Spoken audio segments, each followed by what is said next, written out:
Hello dear students, how are you? A very good morning to dear students and welcome to all of you on my YouTube channel. Myself Meena and I will teach you the subject biology. And today in this video we will start the chapter first of class 12, that is the reproduction in organism. Video start करने से पहले मैं आपको आपके syllabus से related थोड़ी सी information जो है वो दे देती हूँ। वैसे तो आप सबको मालूम ही होगा कि there are the 5 unit in your syllabus and 16 chapters. The first unit is the reproduction and it is of 14 marks. It contain 4 chapter. First unit जो है आपकी रिप्रोडक्शन से रिलेटेड है और उसमें 14 मार्क्स की है और 4 चैप्टर्स जो हैं। The second unit is the genetics and evolution and it is of 18 marks and it contain 3 chapters. सबसे ज्यादा मार्क्स की जो यूनिट है आपकी वो है unit second genetics. Then third unit is the biology and human welfare. It contains 3 chapters and it is of 14 marks. And the fourth unit is the biotechnology. It is the latest branch of biology and it contains 2 chapters and it is of 10 marks. And the fifth and last unit of your syllabus is the ecology and environment. It is also of 14 marks and it contains 4 chapters. इस तरह से आपकी total 5 unit and 16 chapters जो है आपके syllabus में है, जो कि आपको अच्छे से मालूम होने चाहिए।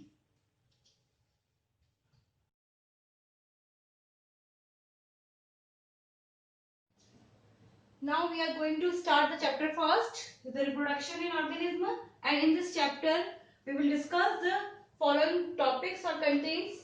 The first is the lifespan, the second topic is the reproduction and its significance, and the next topic is the types of reproduction, then asexual reproduction and its various methods, the phases of life, and the sexual reproduction and its events जो है इनके बारे में हम इस chapter में discuss करेंगे। The first topic is the lifespan. What is lifespan? The period from the birth to the natural death of an organism. कोई भी ऑर्गेनिज्म है उसका बर्थ से लेकर के नेचुरल डेथ हो रही है। कब से लेकर कब तक? जब उसका बर्थ हो रहा है देन उससे लगा करके और उसकी जब डेथ हो रही है, this period is known as the life span. And the life span is the various organism is the various. अलग अलग ऑर्गेनिज्म की लाइफ स्पैन क्या होती है वो डिपेंड करता है कि ऑर्गेनिज्म की स्पीशीज क्या है। तो कुछ मैंने एग्जांपल्स ले रखे हैं जो आपकी एनसीईआरटी में भी हैं, तो हम लोग उनको पढ़ेंगे। तो देखिए, the first is the banyan tree. तो बैनियान ट्री जो होती है उसकी जो लाइफ स्पैन होती है it is of the 200 years. लगभग 200 ईयर्स से इसकी लाइफ स्पैन होती है। टर्टल्स की जो होती है वो होती है 100 से लेकर के 150 ईयर्स। पैरट की होती है 140 ईयर्स।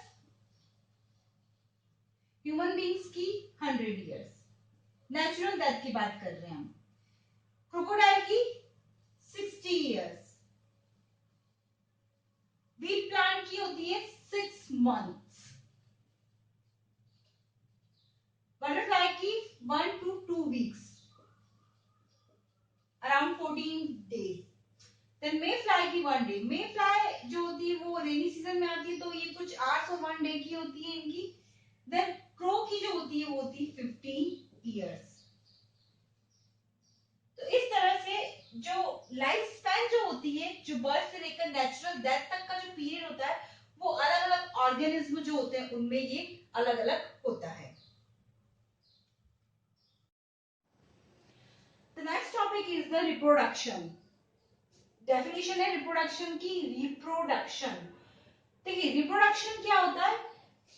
री मीन्स होता है अगेन एंड प्रोडक्शन मतलब होता है प्रोड्यूस करना। इट मीन्स वापस से किसी चीज को प्रोड्यूस करना। It means it is the basic fundamental feature of all living organism.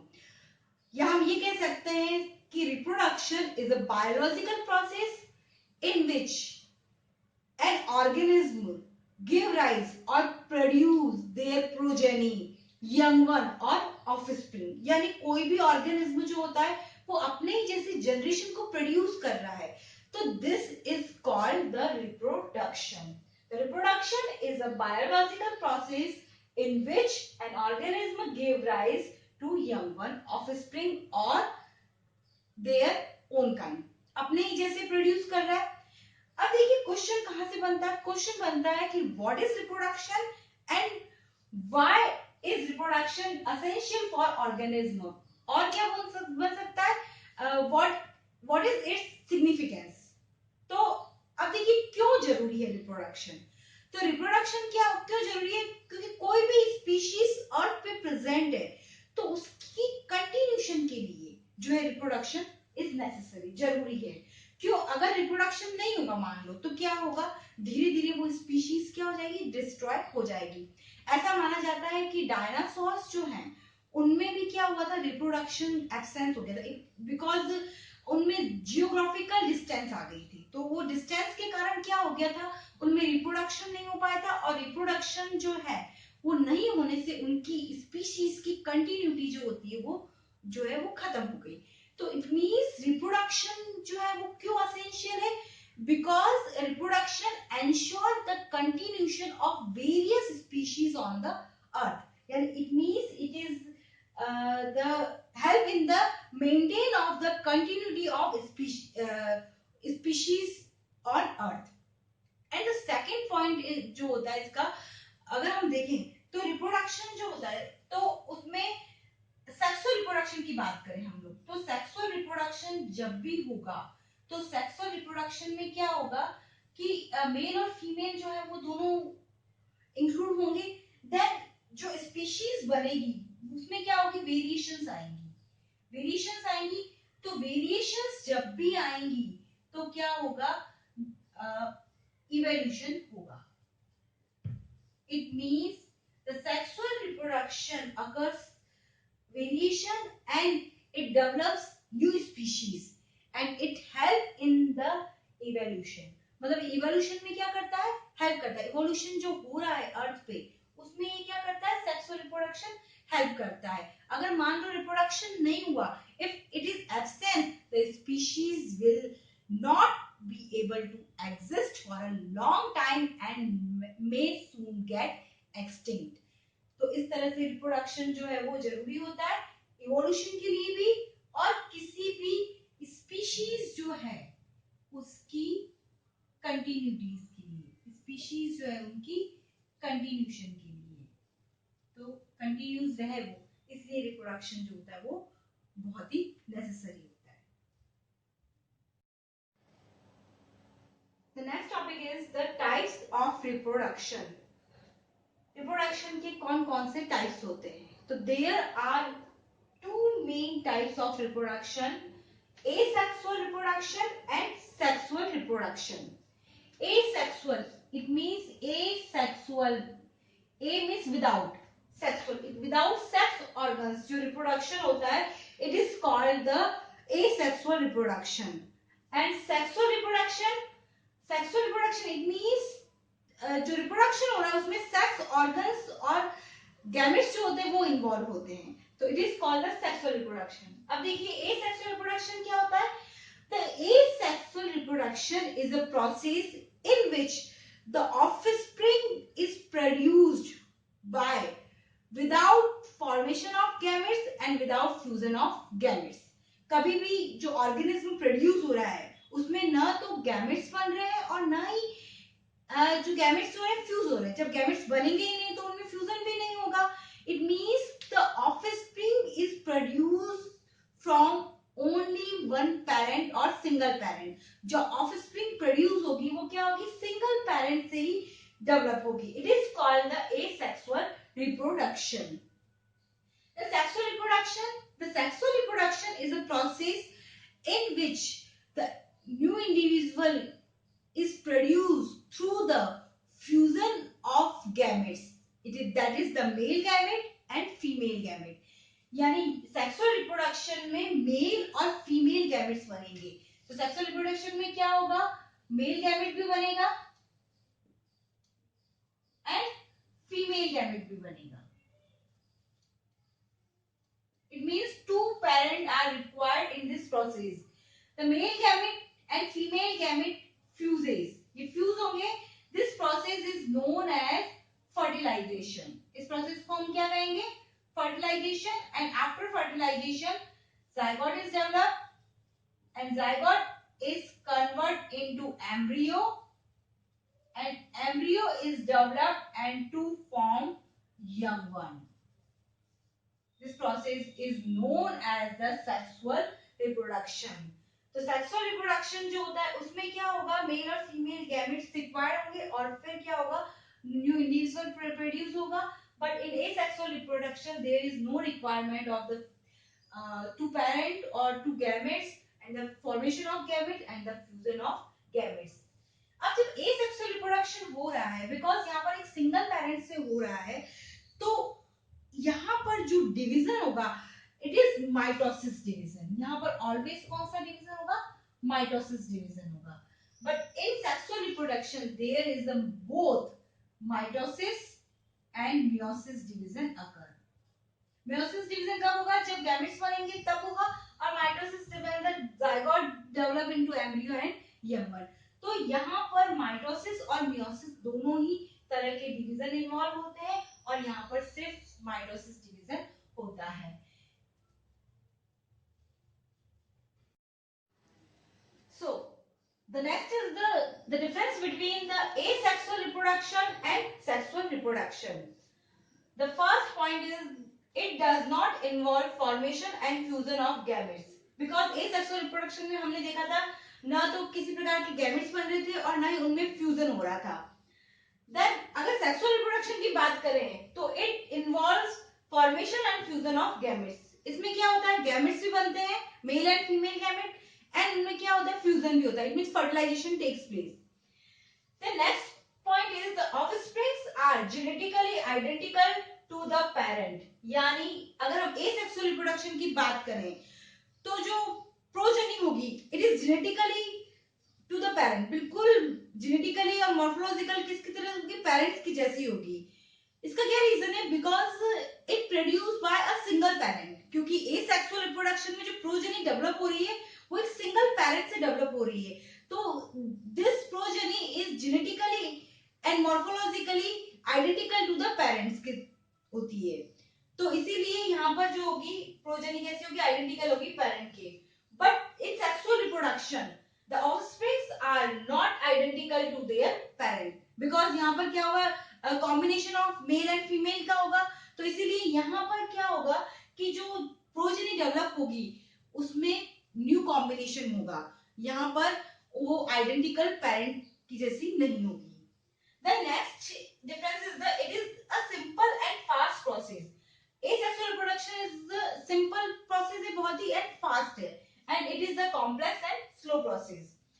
Then asexual reproduction involves only mitosis. Asexual reproduction में सिर्फ क्या होता है, mitosis division होता है. And in sexual reproduction it involves both mitosis and meiosis. Asexual reproduction occurs in lower categories organisms. Lower categories organisms such as members of Monera, Protista, algae, sponge, hydra. इनमें क्या होता है, asexual reproduction था, because उनका body organization बहुत ही simple होता है. Then the sexual reproduction occurs in higher categories organism. जो sexual reproduction होता है वो क्या होता है, बहुत ही higher category के organism होते हैं. For example, chordates है, जिम्नोस्पर्म, एंजियोस्पर्म प्लांट्स की वेराइटीज है. तो इन सब में जो रिप्रोडक्शन का मेथड होता है it is the sexual reproduction. तो इस तरह से एसेक्सुअल और सेक्सुअल रिप्रोडक्शन में डिफरेंस जो होता है एग्जाम में भी पूछा जाता है. तो आप ये पॉइंट्स जो है उनको आप नोट करके और इसको आप एग्जाम में लिख सकते हैं. अब देखिए यहाँ से एक क्वेश्चन और बनता है जो कि आपकी एनसीईआरटी में, reproduction occurs in higher categories organism. जो सेक्सुअल रिप्रोडक्शन होता है वो क्या होता है, बहुत ही हायर कैटेगरी के ऑर्गेनिज्म होते हैं. फॉर एग्जांपल कॉर्डेट्स हैं, जिम्नोस्पर्म, एंजियोस्पर्म प्लांट्स की वेराइटीज है। तो इन सब में जो रिप्रोडक्शन का मेथड होता है it is the sexual reproduction. तो इस तरह से एसेक्सुअल और सेक्सुअल रिप्रोडक्शन में डिफरेंस जो होता है एग्जाम में भी पूछा जाता है। तो आप ये पॉइंट्स जो है उनको आप नोट करके और इसको आप एग्जाम में लिख सकते हैं। अब देखिए यहां से एक क्वेश्चन और बनता है जो कि आपकी एनसीईआरटी में भी दे रखा है। क्वेश्चन क्या है आपका कि why is the offspring produced by asexual reproduction is referred to as a clone। अब क्या क्वेश्चन है कि जो एसेक्सुअल रिप्रोडक्शन है उनसे जो प्रोजेनी डेवलप हो रही है इट इज कॉल्ड क्लोन। उसको हम क्लोन क्या कहते हैं? Clone means CLONE, clone. उसको हम कहते हैं क्लोन। क्यों कहते हैं क्लोन? बिकॉज क्लोन क्या होता है पहले तो क्लोन को समझिए। तो clone is a group of individual of a same species which are morphological and genetical similar। यानी क्लोन एक ग्रुप है जिसमें क्या है मॉर्फोलॉजिकल सिमिलर, मॉर्फोलॉजिकल जेनेटिकली क्या होता है सिमिलर होता है, it is known as clone. तो जो एसेक्सुअल रिप्रोडक्शन से जो प्रोजेनी डेवलप हो रही है it is also morphological and genetically जो होती है टू देयर पेरेंट्स, बिल्कुल अपने पेरेंट्स जैसी होती है, सिमिलर होती है। So it is known as clone. तो ये क्वेश्चन जो है आपके एनसीईआरटी में भी दे रखा है और एग्जाम में भी पूछा गया है कई बार। तो अब यहाँ से इसको क्वेश्चन को भी आप याद कर लीजिएगा। एक और क्वेश्चन यहाँ से बनता है वो क्या है कि which type of reproduction is better, asexual और सेक्सुअल, एंड व्हाई। तो अगर हम देखें तो यहाँ पर क्या है कि एसेक्सुअल और सेक्सुअल इन दोनों रिप्रोडक्शन में से कौन सा रिप्रोडक्शन जो है वो ज्यादा बेटर है और क्यों। तो अगर हम देखो एसेक्सुअल रिप्रोडक्शन की बात करते हैं तो यहाँ पर जो प्रोजेनी डेवलप हो रही है बिल्कुल पेरेंट जैसी है।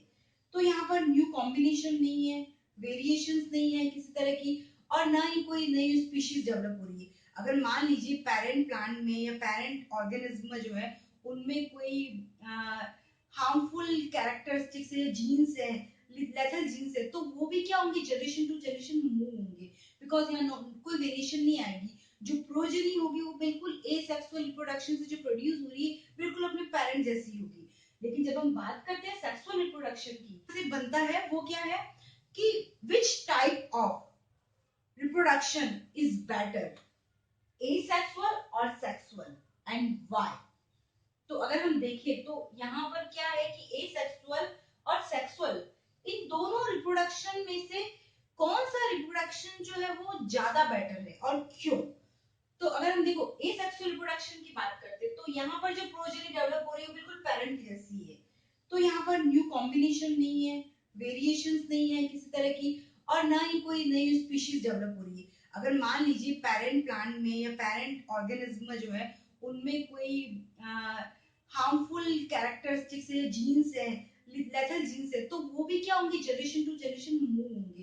बिकॉज यहाँ कोई वेरिएशन नहीं आएगी, जो प्रोजेनी होगी वो बिल्कुल एसेक्सुअल रिप्रोडक्शन से जो प्रोड्यूस हो रही है बिल्कुल अपने पेरेंट जैसी होगी। लेकिन जब हम बात करते हैं सेक्सुअल रिप्रोडक्शन की तो क्या होगा, बिकॉज यहाँ पर कॉम्बिनेशन हुआ था, हमने अभी पढ़ा था कि मेल और फीमेल गैमेट्स है, तो हाफ नंबर ऑफ क्रोमोसोम तो मेल के आएंगे, हाफ नंबर ऑफ फीमेल के आएंगे। तो इस तरह से जो न्यू कॉम्बिनेशन जो जायगोट में जो कॉम्बिनेशन आएगा वो न्यू आएगा, और उससे जो वैरायटी डेवलप होगी, जो स्पीशीज डेवलप होगी वो बिल्कुल क्या होगी न्यू। तो इस तरह से क्या होगा उस स्पीशीज में क्या होगा वेरिएशंस आएंगी। तो वेरिएशन जो होंगी वो उसको सरवाइव करने के लिए बेनिफिशियल रहेगी। तो और उन्हीं वेरिएशन के कारण एक न्यू स्पीशीज डेवलप होगी जो कि इवोल्यूशन में भी हेल्प करेगी।